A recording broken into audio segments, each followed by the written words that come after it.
প্রণাম মহাকাল স্বামীজি মহারাজ। আগামী 4 মে পশ্চিমবঙ্গে নির্বাচনের ফলাফল আমাদের সামনে আসতে চলেছে, যদিও একটা জায়গায় বাকি আছে। এবার এখানে কি বলা যায় যে বিজেপি এবার জিতবে কিনা বা আসবে কিনা, বা ওরা কটা আসন সংখ্যা পাবে, নির্ধারিত রূপে কিছু বলা যায়? আসলে কে জিততে চলেছে, টিএমসি না বিজেপি না কংগ্রেস না বাম? বাম শূন্য হয়ে গেছে, কংগ্রেস কোনো ক্রমে পশ্চিমবঙ্গে টিকে আছে।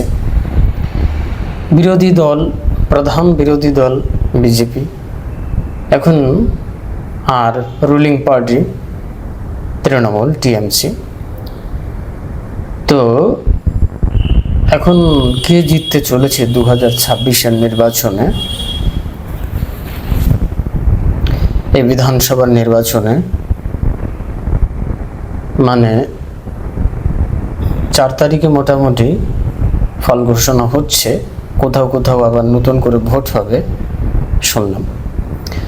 এখন এই সমস্ত রাজনৈতিক প্রেক্ষাপট, তারপরেও অনেকের প্রশ্ন আপনাদের, এক বাক্যে কে জিততে চলেছেন, কে কটা আসন পেতে চলেছেন, বিজেপি কটা আসন পাবে, তৃণমূল কটা আসন পাবে? রুলিং পার্টির যিনি প্রধান তিনি তো ডিক্লেয়ার করে দিয়েছেন প্রায় 226-30 এরকম পাবে। কেউ আবার 250-র উপরে বলেছেন রুলিং পার্টি। বিজেপির পার্টি থেকে অনেকেই বলেছেন তারা ক্ষমতায় আসছেন,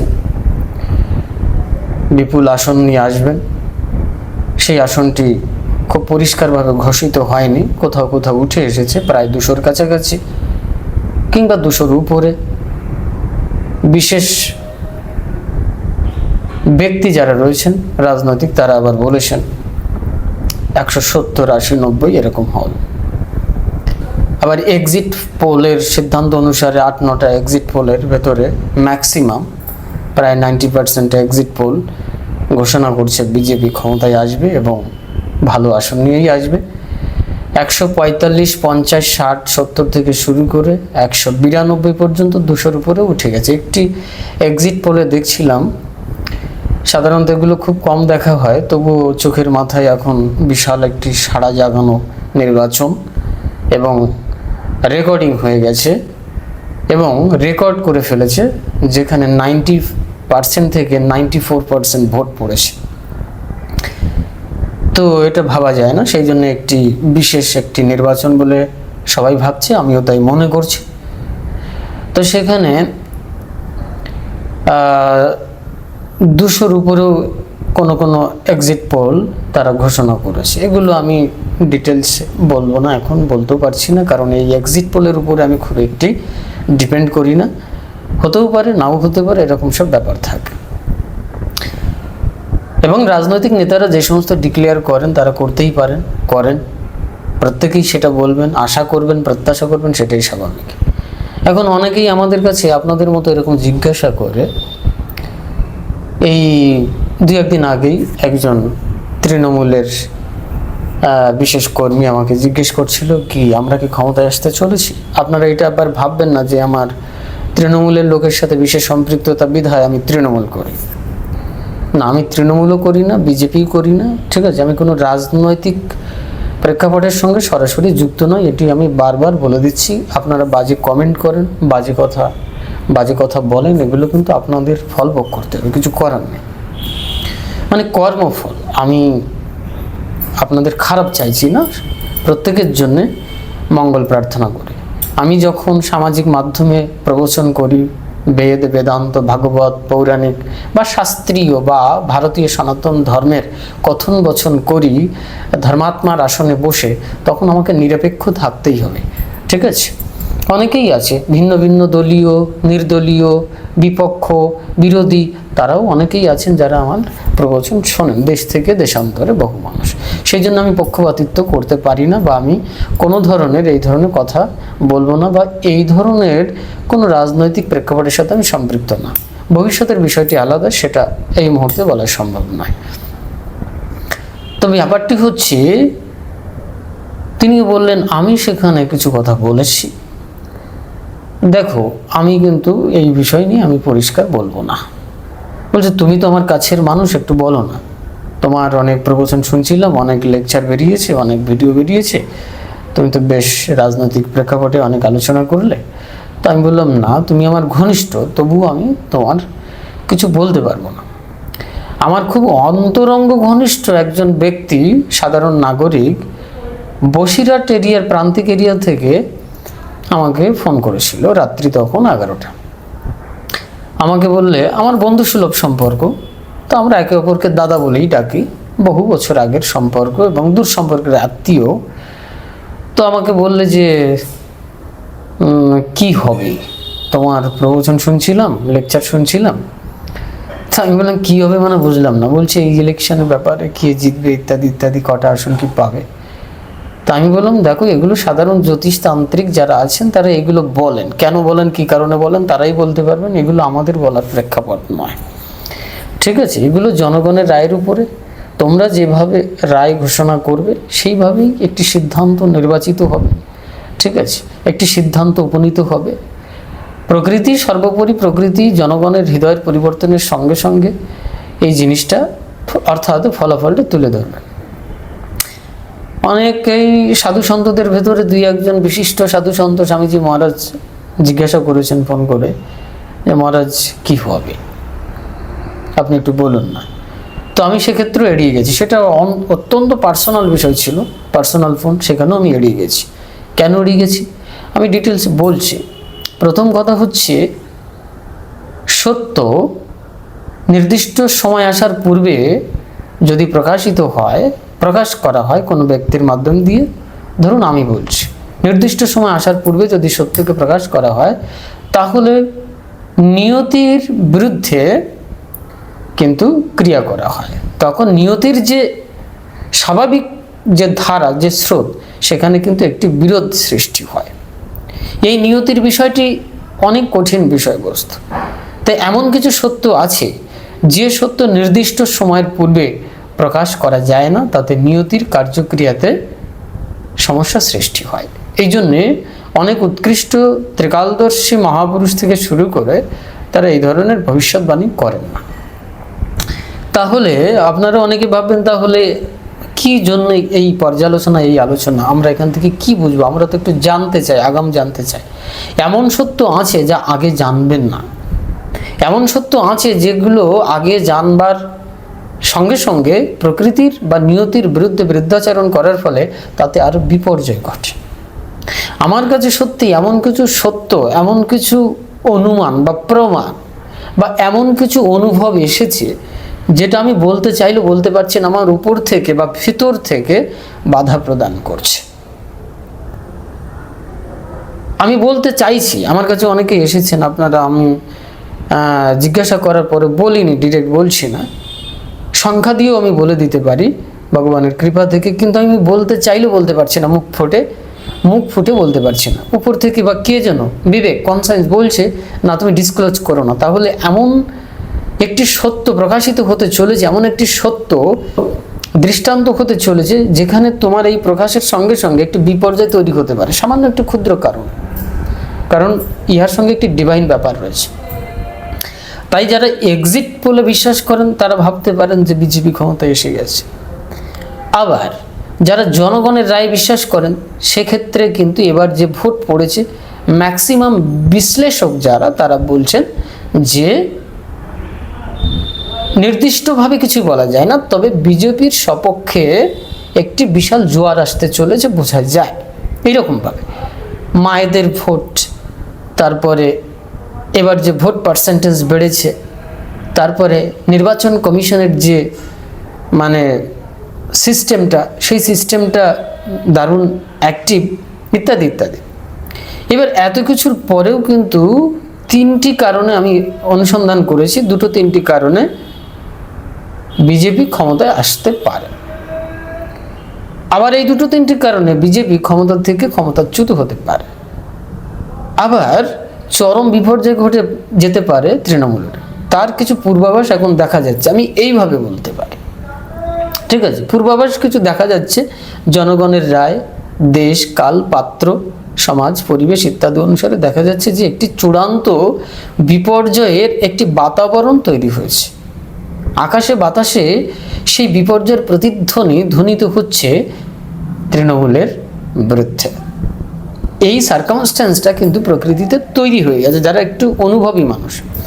মুশকিলটা হচ্ছে কোন দুটো তিনটি কারণে ক্ষমতায় বিজেপি আসতে পারে, আবার বিপর্যয় ঘটতে পারে। বিগত দিনে আমি বলেছিলাম যে তাদের আসন সংখ্যা বৃদ্ধি হওয়ার সম্ভাবনা রয়েছে, পাবে, এটাও বলেছিলাম। অনেকে মনে করেন যে এই ভবিষ্যৎবাণীটা ঠিক হয়। আমি এরকমভাবে ভবিষ্যৎবাণী করিনি। আপনারা পুরো লেকচারটি, পুরো প্রবচনটি ভালো করে শুনবেন। দুটো তিনটে জায়গায় যখন ফল্টিং দেখা দেবে, ঠিক আছে, ফাইন ফল্টিং যদি হয়ে যায় তাহলে কিন্তু মুশকিল হয়ে যাবে। এই ফাইন ফল্টিংটা হয়েছে কোথায় কোথায়, যদি এই কারণে হয় তাহলে এখানে বিপর্যয় ঘটবে, এটা বলা ছিল। এবং এক্ষেত্রেও সেই সম্ভাবনাটা একেবারে উড়িয়ে দেওয়া যায় না। তবে গতবারের থেকে যে সম্ভাবনা, যেটা সেন্ট্রালের থেকে যে একটি ভয়ের বাতাবরণ ছিল বিগত দিনে, সেই জিনিসটা অনেকাংশে কম দেখা যাচ্ছে। কিন্তু দুটো তিনটে কারণ আমি এখানে উল্লেখ করব। সেন্ট্রালের পক্ষ থেকে প্যাসিভলি যদি কোনো মানসিক বিপর্যয় ঘটে যায় কোনো কারণে, মানে কি বলবো আর কি, স্টেটের সঙ্গে সেন্ট্রালের কোনো কমিউনিকেশন হয়ে যায় কোনো কারণে, মানে হৃদ্যতার কোনো সম্পৃক্ততা তৈরি হয়ে যায়, আমি একটা সভ্য পরিভাষায় বলছি, না হলে এটা মামলা মোকদ্দমার ব্যাপার হয়ে যাবে। তথ্য ছাড়া এই কথাগুলো বললে তখন সাধু মুখে এগুলো বলা ঠিক হবে না। আমি একটু সভ্য পরিভাষায় বলেছি, যদি কোনো ধরনের কমিউনিকেশন তৈরি হয়ে যায় তাহলে কিন্তু বিপর্যয় ঘটে যাবে। এটা বিগত দিনেও খানিকটা অনেক সাধারণ মানুষ কিন্তু এই সন্দেহটা করেছে। এই সন্দেহটা কিন্তু বিগত দিনে 100% ছিল, এখন একটু কমেছে। কিন্তু সেই কমে যাওয়ার যে সন্দেহের জায়গাটা যে কম, তো সেই জায়গাটা যদি সম্পূর্ণরূপে নিরাপত্তা সেন্ট্রাল দিতে পারে তাহলে কিন্তু একটি সুন্দর পর্যায়ে, সুন্দর একটি বাতাবরণ বিজেপির সপক্ষে যেতে পারে, যদি তারা বিপর্যয় না ঘটান নিজে নিজে। 2 নাম্বার হচ্ছে যে ভোট কাউন্টিংয়ের যে জায়গাটা, যেখান থেকে 77টি কি এইরকম একটি ভোট কাউন্টিংয়ের সেন্টার হচ্ছে, যেখানে চূড়ান্ত নির্বাচন কমিশন, সেন্ট্রালের বড় বড় অফিসার, অবজারভার ইত্যাদি যে সমস্ত অফিসারগুলো থাকবে, যে সিস্টেম বা প্রসিডিওরে কাউন্টিংটা হবে তাতে ভুল হওয়ার সম্ভাবনা বা কারচুপি হওয়ার সম্ভাবনা খুব কম। তারপরেও আমরা দেখি ব্যাংক, যেখানে আমরা কোটি কোটি টাকা, হাজার হাজার কোটি কোটি টাকা বিশ্বাসের বলে রাখি এবং টেকনিক্যাল বিশ্বাসের বলে রাখি, টেকনোলজিক্যাল বিশ্বাসের উপরে রাখি, সেখানেও দেখা যায় যে সেখানে কিন্তু টাকা পয়সা চুরি হয়ে যায়, ব্যাংক ডাকাতি হয়ে যায়, ইত্যাদি ইত্যাদি হয়ে যায়। তাহলে এত বড় পাবলিক সিকিউরিটির জায়গা, সেখানে গভর্নমেন্ট সিকিউরিটির জায়গা, টাকা পয়সার ব্যাপার, সেখানে এই ধরনের কিছু ঘটে যায়, এটা ব্যতিক্রমী ব্যাপার। তো এই ব্যতিক্রমীর জায়গাটা যদি দুর্বল রয়ে যায় তাহলে কিন্তু ওই ভোট কাউন্টিংয়ের ক্ষেত্রে যদি এই 2 নাম্বার পয়েন্ট যদি দুর্বলতা থেকে যায় কোনো কারণে, তাহলে কিন্তু বিপর্যয় ঘটে যেতে পারে। যদি তা না হয় তাহলে সুন্দর একটি বাতাবরণ তৈরি করতে পারে বিজেপির ক্ষেত্রে, আমি এইভাবে বলে যেতে পারি। অর্থাৎ তাদের সম্ভাবনাটা 100% দেখা যাচ্ছে, কিন্তু সম্ভাবনার বীজ যদি কোনো ক্রমে মৃত্তিকার ভেতরে কোনো একটি পোকা, কীটাণু, জীবাণু আক্রমণ করে তাহলে সেই ক্ষতটা যদি রয়ে যায় তাহলে কিন্তু শুধরানো বিরাট কঠিন হয়ে যাবে। কোনো বিশ্লেষক বা কোনো গবেষক আর সাধারণ কোনো সাধু সন্ত বা জ্যোতিষ যারা গ্রহ নক্ষত্রের বিচার করে বলেন, তারা বলছেন যে অধিকাংশ জায়গায় সেন্ট্রাল কেন্দ্রে হিন্দুস্তানি যে সমস্ত জ্যোতিষীরা আছেন, বেঙ্গল ওয়ার্ডে যারা রয়েছেন, তারাও কিন্তু বলছেন যে বিজেপি এবার ক্ষমতায় আসতে চলেছে, ইত্যাদি ইত্যাদি। আমি কিন্তু এসবের উপরে খুব বিশ্বাস করি না বা এগুলোর উপরে নির্ভর করি না। আমি একটু পজিটিভিস্ট টাইপের মানুষ, বাস্তবিক জগতের থাকার চেষ্টা করি এবং আমি যতটুকু সম্ভব সত্যাচার করবার চেষ্টা করি। সম্ভব মানে কি, সত্যকে ধরে রাখারই 100% চেষ্টা করি এবং করিও, মিথ্যাচার করবার চেষ্টা করি না। সুতরাং আমার কথন বচনের ভেতরে এইরকম দোদুল্যমান অবস্থা কেন, সুইং হচ্ছে কেন, দোদুল্যমান কেন? এই দোদুল্যমান অবস্থাটা, এটা হচ্ছে একদম man is the victim of circumstances. পরিস্থিতি এমন একটি জিনিস, প্রকৃতি, পরিস্থিতি, পরিবেশ এমন একটি জিনিস যেটাকে খুব সহজে অস্বীকার করা যায় না। বিগত দিনে আপনাদের জীবনে, স্টেটের রাজ্যে তার প্রমাণ পেয়েছেন। এই জন্য আমরা এই সত্যকে ধরে এই দোদুল্যমান অবস্থার ভেতরে প্রকৃত সত্যকে প্রমাণ সাপেক্ষে তুলে ধরবার চেষ্টা করি বা প্রকাশ করি। কিন্তু ইহার ভেতরে অন্তরে, অন্তরালে, আড়ালে একটি গুপ্ত সত্য আছে, যে সত্য নির্দিষ্ট সময় ছাড়া প্রকাশ করা সম্ভব না, যেটাকে অনেকে বলেন ভবিষ্যৎবাণী করে দেওয়া। এই ভবিষ্যৎবাণীটা সাধারণের মতো করে ভবিষ্যৎবাণী করা যায় না, এটা সময়ের উপরে নির্ভর করে। সময়ের আগে এই ধরনের জিনিস বলা যায় না। যদি সেই রকম সিস্টেম বা সেই রকম পারমিশন, সেই রকম প্রক্রিয়া থাকে তাহলে বলা যায়।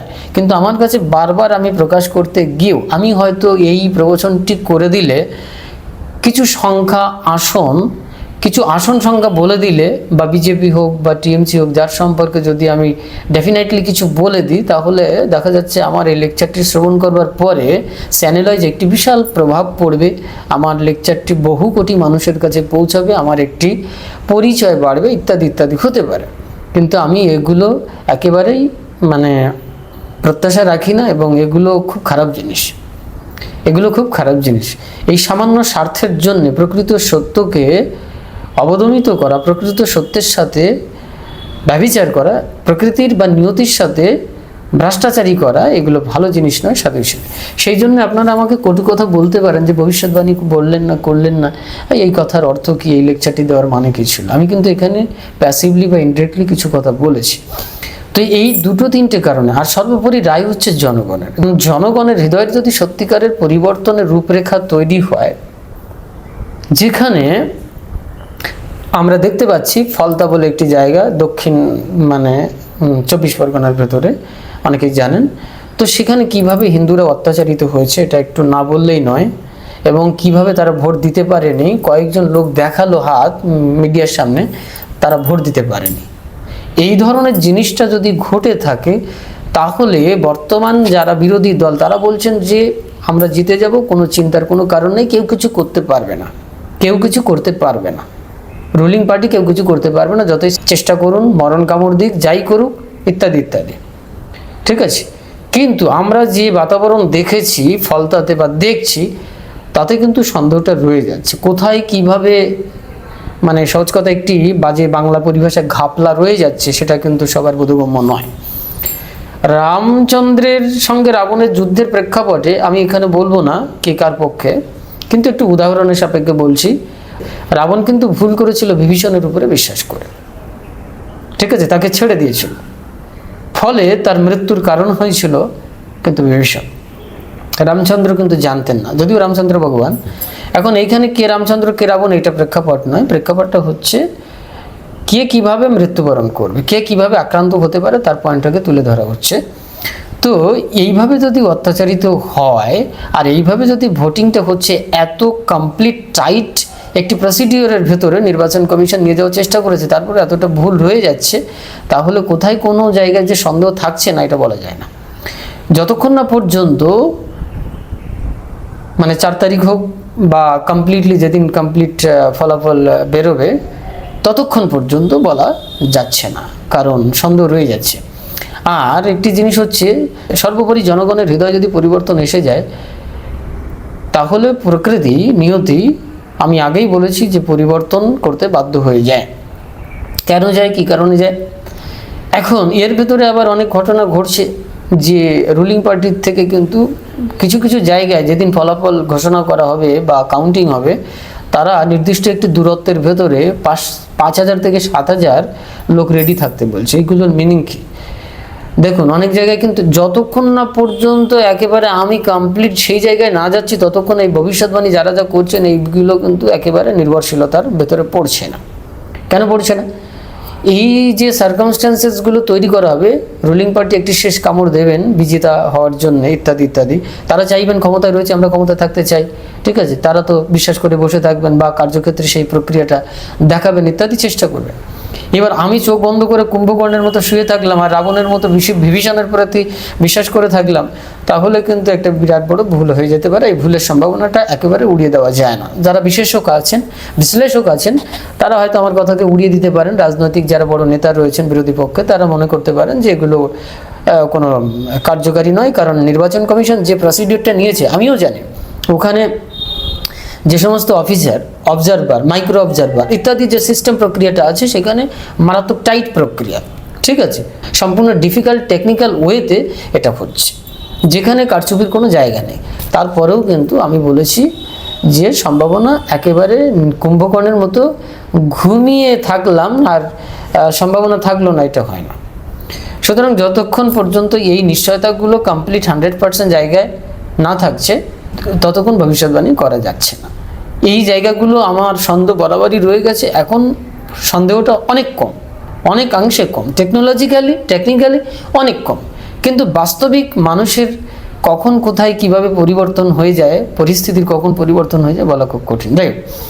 এখন অনেকেই এত কিছুর পরেও আশা করবেন যে আমরা একটু যদি জানতে পারতাম কতগুলো আসন পাবে, কে জিততে চলেছে। আমার পুরনো একটি জায়গা আমি কিন্তু ডিক্লেয়ার করে দিয়েছি পরিষ্কারভাবে, এগুলো নতুনভাবে বলার কোনো আর জায়গা নেই। সম্ভাবনাটা সাধারণ মানুষের কাছে নির্ভর করে, এটা আমরা সবাই জানি, এগুলো আমি না বললেও সবাই জানেন। তবে এমন একটি সংখ্যা আসন আমি উভয়ের পক্ষের ধরেই বলতে যাব, কোনো একটি নির্দিষ্ট নাম ধরে আমি এখন বলবো না। এমন একটি দল, এমন একটি সংখ্যা আসন পেতে চলেছে, সেই দলীয় লোক, সেই দলীয় পার্টি, তারা এটা জানেই না যে আসন সংখ্যা এমন জায়গায়, ধরুন বিজেপির ক্ষেত্রে, তারা এমন আসন পেতে চলেছে যারা কখনোই ধারণা করতে পারেনি। কেউ এই সংখ্যাটা এক বাক্যে বলেনি। আমি বহু লোকের সংখ্যা শুনেছি, কিন্তু তারা কেউ এটা বলেনি, অনুমানই করেনি। আবার তৃণমূলের ক্ষেত্রে তারা যে আসনটা পেতে চলেছে, তারা কখনোই ধারণা, তাদের কোনো ডিক্লারেশনটা যা দিয়েছে তাতে কোথাও কিন্তু সেই জায়গাটা ধারণা করতে পারছে না, এইটুকু আমি বলে দিতে পারি। বাকিটা বুঝে নিতে হবে। আর একটু সময় বাকি আছে, মাত্র কয়েক ঘন্টা সময় বাকি আছে। আমি প্রকৃতির কাছে, নিয়তির কাছে অপরাধ না করি। আপনারা আমাকে যতই বাজে কথা বলুন, এই সংখ্যায় এবং পরিমাণে সম্পূর্ণরূপে ডেফিনেটলি একটি সংখ্যা দিয়ে বুঝিয়ে বলে ভবিষ্যৎবাণী করে দিলে হয়তো আপনারা সন্তুষ্ট হবেন, কিন্তু জেনে রাখুন যারা বড় একটি প্রত্যাশা নিয়ে বসে আছেন, তাদের কিন্তু বিপর্যয়ের সম্ভাবনাটা তাহলে কিন্তু মারাত্মকভাবে জুড়ে বসতে পারে।